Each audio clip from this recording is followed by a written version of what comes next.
Hi hello నమస్తే welcome back to my channel. ఈరోజు పుదీనా టమాటా పచ్చడి తయారు చేసుకుందాం.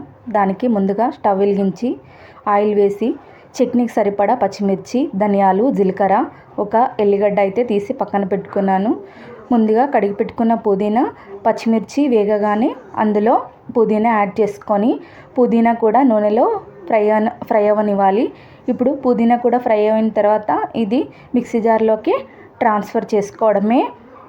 ఇది ట్రాన్స్ఫర్ చేసుకొని ఇప్పుడు అదే కడాయి స్టవ్ పైన పెట్టుకొని అందులో మనం టమాటోస్ అయితే యాడ్ చేసుకొని పసుపు అండ్ సాల్ట్ అయితే యాడ్ చేసుకొని ఇవి మనం ఉడికించుకోవాలి. మరొక సైడు నువ్వులు కూడా వేయించుకొని మిక్సీ జార్లోకి తీసుకొని ఇది మన పచ్చిమిర్చి వేసాం కదా, అది కోర్సుగా గ్రైండ్ చేసి పక్కన పెట్టుకోవాలి.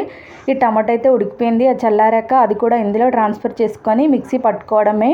మిక్సీ స్ట్రోక్స్ ఇచ్చుకుంటూ బరకగా mixie Emmy and taste tomato పుదీనా పచ్చడి ready. Like, share and subscribe. Thank you for